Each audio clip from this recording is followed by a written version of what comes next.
Visakhapatnam steel plant నిజంగా ప్రైవేటీకరణకు వ్యతిరేకంగా విశాఖ ఆంధ్రుల హక్కు అని ఏ రకంగా ఈ ప్లాంట్ వచ్చింది, ఆ తర్వాత ఏ ప్లాంట్ ఈ రకంగా ఆంధ్రుల హక్కుగా ఆంధ్రుల మనోభావాలను రిఫ్లెక్ట్ చేస్తూ ఈ ప్లాంట్ ఏదైతే కమిషన్ అయిందో, నిజంగా వీళ్ళు ప్రైవేటీకరణకు వ్యతిరేకంగా ఆందోళన ఉధృతంగా సాగుతూ ఉంది. ఇక్కడ ఈ స్టీల్ ప్లాంట్ ప్రైవేటీకరణ కాకుండా మా 5 ఏళ్ల పీరియడ్లో మేము ఈ ప్లాంట్ను కాపాడగలిగాం. ఏకంగా అసెంబ్లీలో తీర్మానం చేసినాం, ఎట్టి పరిస్థితుల్లోనూ ఈ ప్లాంట్ ప్రైవేటైజ్ చేయకూడదు అని చెప్పి అసెంబ్లీలో తీర్మానం చేసి ఈ ప్లాంట్కు మంచి జరిగేట్టుగా వెంటనే ఈ ప్లాంట్కు క్యాప్టివ్ మైన్స్ అలాట్ చేయండి అని చెప్పి మేము తీర్మానం చేసి పంపించినాం అసెంబ్లీలో.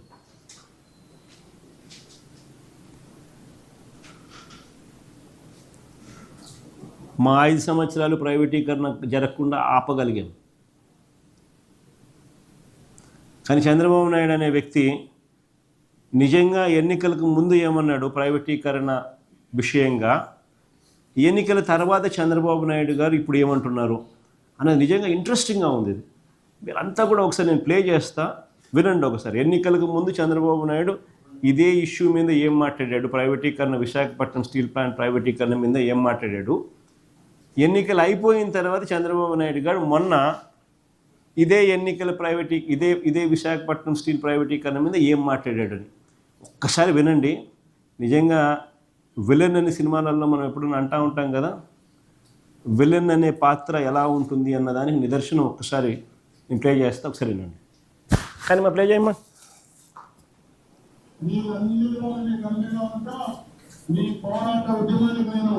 ఏది మా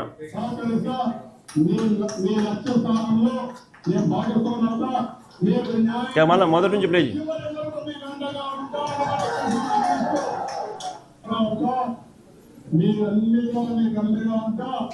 మీ పోరాట ఉద్యమానికి నేను సహకరిస్తా, మీ లక్ష్య స్థానంలో నేను భాగస్వామ్యత, మీకు న్యాయం జరిగే చివరి వరకు మీకు అండగా ఉంటా. నేను అడుగుతున్నా, విశాఖపట్నం ఆత్మనమిది మీరు ఉపేక్షిస్తారా తమ్ముళ్ళు అని అడుగుతున్నా. విశాఖపట్నం స్టీల్ సిటీని సోలం సిటీగా చేస్తే మీరు ఆమోదిస్తారా అని అడుగుతున్నా. అందరం కలిసి కాపాడుకుంటామా లేదా అని అడుగుతున్నా. ఇప్పుడు చెప్పండి, కాపాడుకుంటాం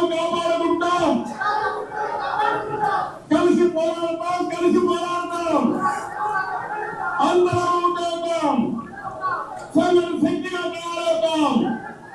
విశాఖపట్నం ఉక్కనేది మన ఆత్మ, విశాఖ ఉక్కు కాదయా. నువ్వు ఇంట్లో పడుకొని పని చేయకపోతే ఎట్లయ్యా? ఇది ఇప్పుడు గుర్తుపెట్టుకోవాలి, మీరందరూ కూడా ఏం తయారయ్యారంటే ఊరికి జీతాలు ఇస్తారా? పని చేయాలి కదా. ప్రతి ఒక్కసారి కేంద్రం రాష్ట్రం డబ్బులు ఇస్తారా? ఏనయ్యా మీరు అందుకే చెప్పాలి, ఇవన్నీ కూడా గుర్తుపెట్టుకోవాలి మీరు. ఇప్పుడు ఇంకొక ఫ్యాక్టరీ వస్తా ఉంది, ప్రైవేట్ వాళ్ళు పెడుతున్నారు. వాళ్ళు రేపు రాబోయే రోజుల్లో ప్రాఫిట్ లో ఉంటుంది. అంటే పబ్లిక్ సెక్టర్ లో ఉందని బెదిరిస్తా కూర్చుంటే ఎంచోపైన ప్రతి ఒక్కరు ఇదే మరి మీరు క్వశ్చన్స్ అడుగుతా ఉంటే అన్ని ఎందుకు లాభాలు ఉన్నాయి, ఇక్కడ నష్టం ఎందుకు వస్తా ఉంది? తమాషాగా ఉంది మీకు. నేను కూడా చూస్తున్నాను, కొంతమందిని కావాలని ఏదో కలబెడతానే ఉండాలని కలబెడతా ఉంటారు, వాళ్ళకి ఏం పని లేదు. మొన్న ఇదే మరి నాకు అక్కడ ఒకటి జరిగింది. ఏ ఇండస్ట్రీ రానివ్వకుండా చేస్తే కెమికల్ ఫ్యాక్టరీలో పీడీ కింద పెట్టినాక అన్ని సెట్ అయిపోయినాయి. ఎత్తిపోయి లోపలేస్తే ఇంక డిస్టర్బెన్సీ లేదు, అన్ని ఇండస్ట్రీస్ బాగున్నాయి, రాష్ట్రం కూడా బాగుంది. నాడు నేడు ఆ రోజు ఏమన్నాడు ఎన్నికలకు ముందు, ఎన్నికలు అయిపోయిన తర్వాత ఈరోజు ఏమంటా ఉన్నాడు. నిజంగా ఎన్నికలకు ముందు స్టీల్ ప్లాంట్ను కాపాడుకుంటాం, కలిసి పోరాడుతాం, కార్మికుల ఉద్యమానికి మద్దతు అంటూ వీర డైలాగులు పీకాడు. కార్మికులందరితో కూడా చెప్పించాడు. ఈయన చెప్పడము వాళ్ళందరితో చెప్పించడము బాగుంది. ఇవాళ ప్రైవేటీకరణపై ప్రశ్నిస్తే పని చేయకుండా జీతాలు ఇవ్వాలా? ఇంట్లో పడుకొని పని చేయకపోతే ఎలా? ఊరికే జీతాలు ఇస్తారా?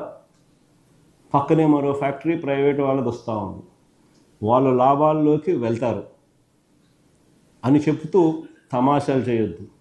పీడీ యాక్టులు పెట్టి లోపల వేస్తాను అట్లా. ఇది ఇప్పుడు అది ఇప్పుడు ఆశ్చర్యం ఏం తెలుసా? ఇక నిజంగా కొన్ని విషయాలు చెప్పాలి. అసలు ఈ ఉద్యోగస్తులు పాపం పని చేయకపోవడం వల్లనో, లేకపోతే ఈ ఈ ఈ ఈ విశాఖపట్నం ఆశాజనకంగా ఆర్ రాదర్ మిగతా వాటికన్నా అంత బాగా ఉండకపోవడానికి కారణం ఉద్యోగస్తులు కాదు. ఒకసారి నిజంగా అందరూ చూడాలి. ఒకసారి స్లైడ్ చూడండి అమ్మా. This is a comparison between RINL అంటే Visakhapatnam steel plant SAIL. It's a comparison between Visakhapatnam steel plant and SAIL plants. ఇందులో చూస్తే employee expenditure on the overall as a percentage of total expenditure, employee expenditure as a percentage of total expenditure చూస్తే these are, నేను చెప్పేది ఈ reports అన్నీ కూడా source annual reports of RINL and SAIL వాళ్ళ financial year 2023-24 వాళ్ళ annual రిపోర్ట్స్లో ఉన్న data ఇది.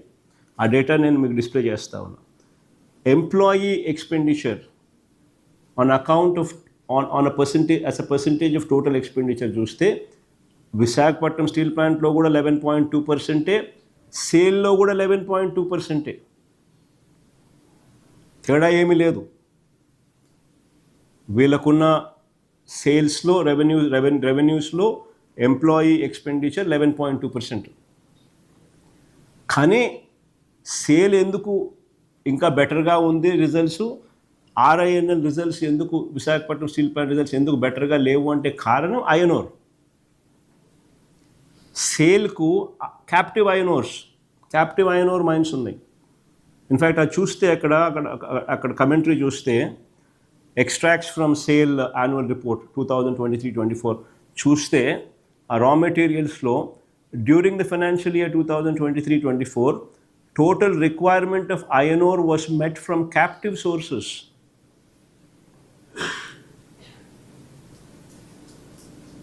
Companies' captive mines produced 34.34 million tons. అదొకటే కాదు, ఇన్ఫ్యాక్ట్ వీళ్ళు 1.16 million tons ఓపెన్ మార్కెట్లో వాళ్ళ క్యాప్టివ్ మైన్ నుంచి ఉన్న మైన్ అమ్మినారు. ఐరన్ ఓర్ను కూడా అమ్ముకుని approval from Jharkhand state government for selling of iron ore in the open market is still awaited.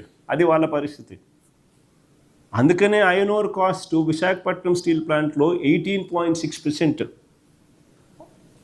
As a percentage of total revenues. సేల్లో iron ore cost as a percentage of total revenues only 9.8%. అంటే స్ట్రెయిట్గా మీకు 10% తేడా ఉంది